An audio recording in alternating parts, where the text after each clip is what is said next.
we'll be speaking from Akbar, the seat of my pants. Let's go. tell me a little bit about you. Well, I uh, was a B2B software engineer for about 15 years Me too. before I moved into marketing, into B2B marketing about 17 years ago. Mm, And so I essentially serve as a fractional CMO for well-funded startups to small businesses, as well as large B2B companies, both private as well as public. okay, excellent. Okay, so we have a different set of questions today. I'm very interested in your take on this. So, first of all, let's talk about. We're going to talk about the reasons in a second, but at the higher level, what sort of like priorities or strategies are you seeing shifting in marketing right now in 2024, 2025? Well, um, slightly different from the previous economic downturns or Mhm. slowdowns. This particular time, the difference is that the CEOs who are calling in the fractional CMOs or the CMOs are more knowledgeable about what to expect from marketing. They're more technical savvy. They know what marketing is supposed to do and how to measure their success. That's a significant shift in the conversations that I have with the CEOs. It's a it's a huge welcome for me because now we're at the same level of the conversation and what type of work that needs to get done. The shift that's happening is more pragmatic, actually. The channels, of course, we have the same channels that we've used in the past, right? There's more shift towards the video, short form content. It's more targeted. There's a little bit of, or I should say, a slightly interest or a slight increase in the request for the AI. But that's a whole nother conversation. Mhm. Um, I think I think that the AI powered tools are a great assistant to a good marketer, uh, but but they're not about to take over our jobs, not anytime soon, anyway. The shift is happening more from a strategic perspective. The go-to-market strategy. There's more emphasis on go-to-market strategy this Mhm. time around. There's more emphasis on the buyer persona, as well as for example, like the target market.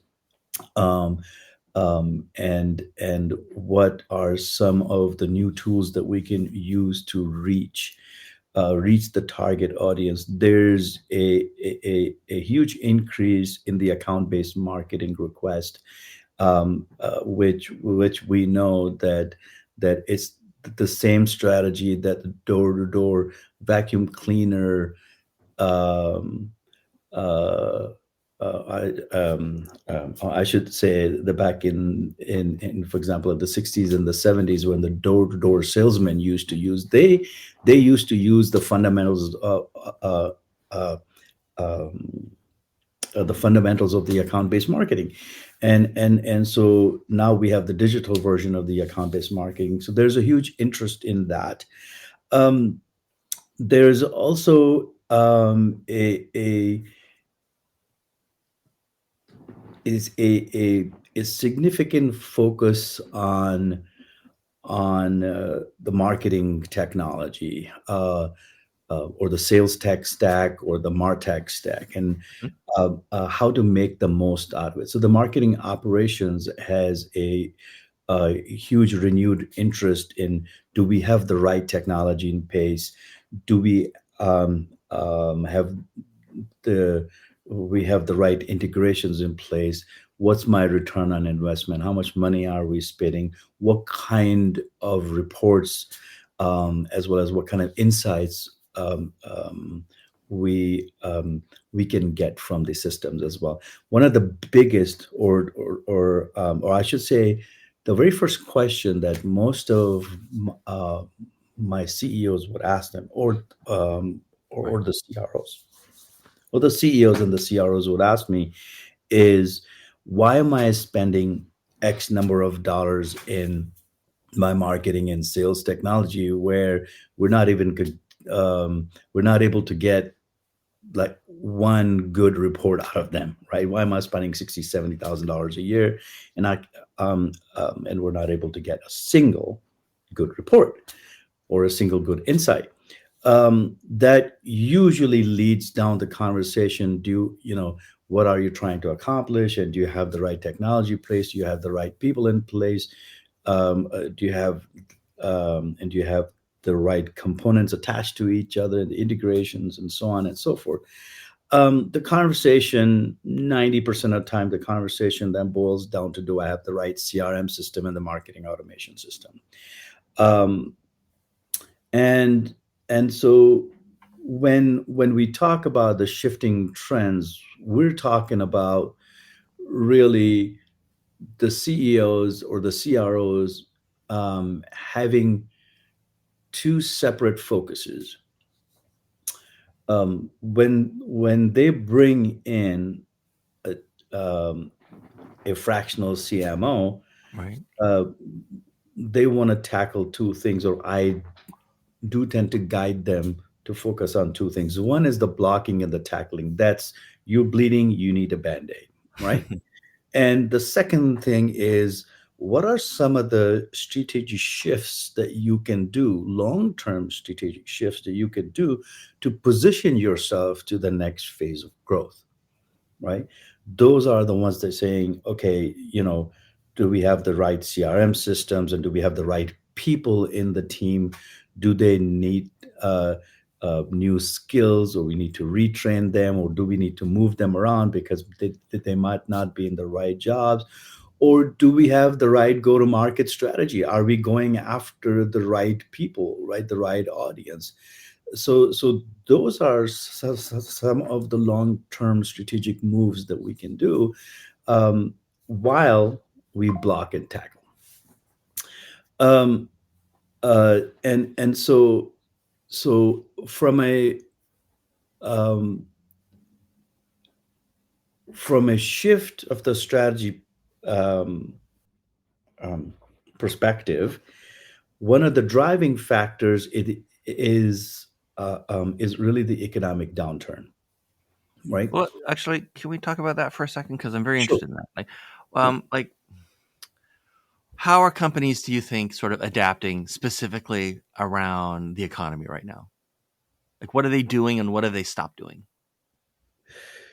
Well, it really depends on the size of the company and the Right. revenue and the scope, right? So the answer is different for different, right? Um, uh, the quick answer to those, right? Because this is a whole nother conversation. The quick answer to that is, if you're a startup who's looking for funding, the fundings are now delayed from 6 months to a Right. year, right? If you are a startup who has just received the funding, usually their spending slows down. They stop hiring. They stop spending money on the things that they think that they need, right? So if you wanted to do 3 trade shows in a year, you're going to do two. Mm-hmm. If you thought about rebranding or brand refresh because you just got the money in and now you have to get out of the startup mode, and right, and then you have to put on the big boy pants, so you kind of have to stop spending money there as well. If they had hired somebody that was not performing, uh, that would be a problem discussion that need to have. So startups tend to slow down because their revenues are slowing down. Right. And the same thing happens to the mid-sized and the large companies, but the mid-sized and the large companies, their pain, or the realization of the pain because of the economic downturn, is delayed by six Mm-hmm. months or a year, right? Or a year and a half, right? But if you're Oracle, you can be okay for 2 years, right? Or Mm-hmm. 3 years, um, or maybe 2 years. So the economic downturn happens when the revenue slows down and the reason for win loss of your opportunities start to change. They're not like they go from we don't like your solution to we need more time, right? Hmm. That's an indication uh, uh, that the CEOs would like to have is that why are we losing deals, right?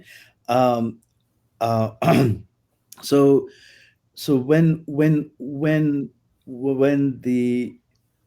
um, the sales orders or the opportunities stop, that's when the slowdown happens. Unfortunately, the first people to get the first people to let go are Hmm. the marketing leaders, and it makes sense if you thought that you didn't have the right marketing person, Right. but in my experience the right marketing team can actually save your life, right? We did that at DTAC actually. When you see the economic downturns, you can actually have your marketing team double your growth, and we've seen that. And so when when the salesperson or the sales leadership is let go, that starts the downward spiral for the company, because the job of a marketing team is to serve the sales. There's only one job for marketing team, is to Right. serve the sales. And if you let go your marketing team, people usually have 5 6 years experience working at your company. They have the tribal knowledge and the history. If you let them go, now you have to start from scratch. And so now who will serve the sales team? And that's what starts the spiral down, Hmm. where the smart marketing people will find a way to close a deal, Right. right? It's the content, it's the pricing, it's the packaging, it's the promotion. It's really making sure that you know what the customers want. It's the relationship. You can go back and say, hey, you're not able to pay the whole thing. Maybe we can delay and have a payment plan. Hmm. You need it, right? There's so many ways that marketing can provide the sales the support that they need. And so that's what happens in the downturn of the economy. Another thing to notice in the downturn, when the downturn happens in the economy, some of the most savvy long-term visionary CEOs shift their spending from the short-term gain to more long-term infrastructure Right. technology Because everything's on sale. Everything's cheaper. spending, because everything is on sale. They can buy cheap assets, right? If it's real estate or if Hmm. it's, for example, CRM systems and all this stuff. And that's an opportunity to buy really, really distressed assets, right? If you can buy Oracle CRM or something else, or Hmm. Salesforce or Zoho, for a fraction of a cost or a half a cost, well, that's a great, right? I mean, that's a great deal. And because the economy is slow, the consultants who implement that, Right. Are including cheaper. Yeah. CMO, their services are cheap too, because they need to feed their families as well, right? So it's a win-win situation when the economy is down. That's a great opportunity to position yourself for growth. So, that's a great answer, by the way. By the way, I've had innumerable people in my career tell me that in a downturn, the companies that invest in marketing or don't cut marketing do better overall. You're the first person to ever explain why. That was very handy. I'll keep that one. Okay, so how about this? You've been a fractional CMO for a while, right? You've been in that marketplace. How has finding clients or like prospecting and securing new clients, how has that changed over 2024 and maybe into 2025? um, Well, I briefly mentioned that my clients, my customers are Mhm. more savvy, more connected, more technically aware. They know what to expect from a CRO or a CMO.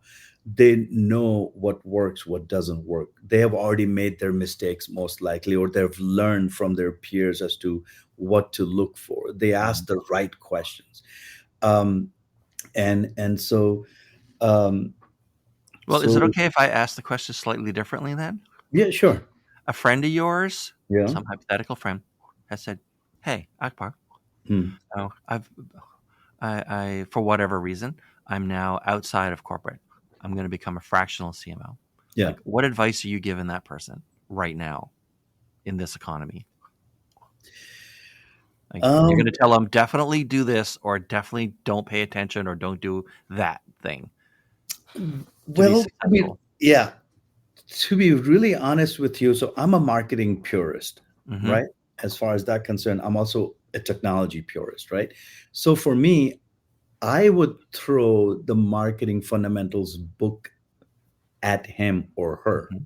most probably by my professor Phil Kotler, right, from Kellogg. And what I want that my friend to do is to answer some fundamental questions.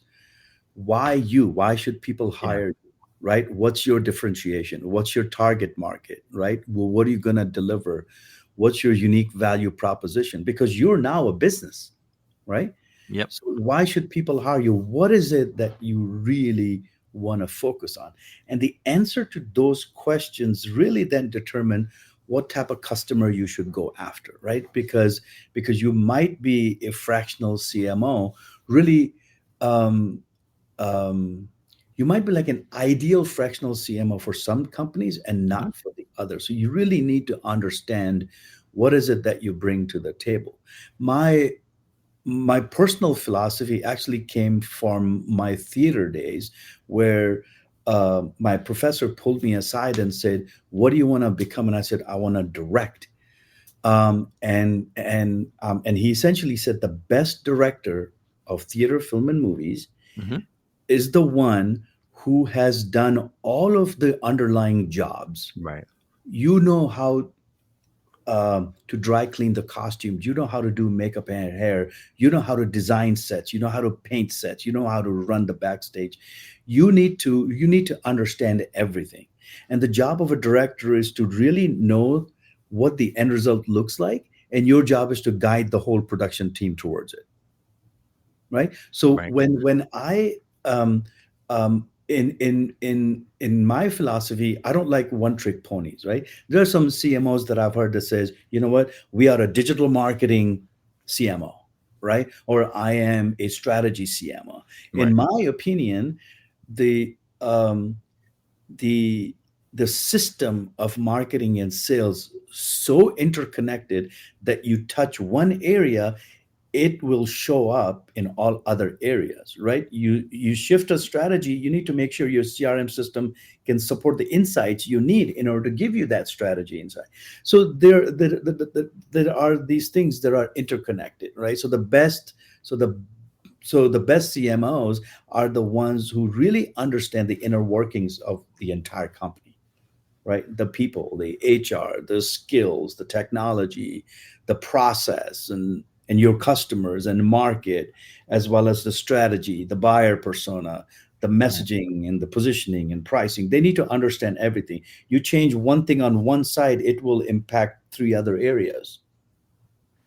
Okay. So I got one more question Yep. before we wind down. All right. Oh, I'm curious about, and it's a relatively wide question, right? But as far as marketing strategy or marketing tool or marketing communication channel, however you want to approach it, Yep. what's underrated right now that people or companies are really not paying enough attention to that could show them some pretty good ROI, depending on if it matches them, Well, or what's um, overrated? well, there's a lot of things that are overrated. Let's, um, well, in my opinion, Yeah. so what I've seen work is it's the the personalized communication. Hmm. At the end of the day, we can do all the things that the marketers say that they do. And one of the questions that one of my favorite CEOs actually asked me, okay, great, Akbar. So we do all of this stuff. How do we actually connect with my target audience? How do I reach my target audience? Right. And the answer is that it's the personalized conversations. It's the person. It's the personalization. The personalization, the delivery of the personal message or the personalized message really depends. Do you have the right technology? Do you have the right tone of voice? Do you have the right content? You have the right timing. Right. You have the right device. Right. You want to be where the customers are at the right time and where the right. There is this duck feet paddling that make the personalization happen. And the personalization is really the first two. Um, it's a subject line of email, or it's the first line of your social media. It's the image that you use in the social media. It's the tone that you take in your video. It's what you say in the phone calls when you leave a message, right? That's um, um, you know Steve Jobs used to say, right, marketing is about values, and it's a noisy world, he used to say. Yeah. Right, how do you cut through the noise? Right, are you delivering the right value? Yes, and nine other people are supposedly delivering the right value. How do you connect with your customer? That, I think, is that's really is the most unappreciated um, marketing tactic that I can tell you, and it works every time if you do it right. Look at that, right on time. Sorry. No problem. Okay, so let's wind it down. This has been so great talking to you, and you and I have never really had a conversation before. Just a couple minutes one time. Um, who should be contacting you these days, and how should they reach you? Well, the CEOs and Yeah, the CROs, who may be feeling that something's not right, or in sure. my particular case, they know exactly what's not right and they need help. Right. Right. There are CMOs who are in the right place at the right time, but they need help. Half of my clients are actually CMOs because they're like, you know what? I have so many things to do. I don't have time. Mhm. I need Yeah. a 2.0, or I need a mini me, right? Or something, right? So somebody like me can go in who thinks like them, who talks like them, who are virtually them, can take half of their workload and help them execute that faster, right? So those are the three different types of people that I really deal with. It really works well. And the best way to reach me is really LinkedIn. Right. If you were to do the search, you can find me there as well. All right. Well, thank you so much. This has been great. Thank you. I mean, it's Really not enjoyed. often someone finally explains something to me, and that I've been hearing my whole life, but no one actually clarified it. That's fantastic. That's Well, I a win by appreciate I any was able to help. definition. All right. Thanks for being here, Akbar. I really appreciate it. Nice meeting you again.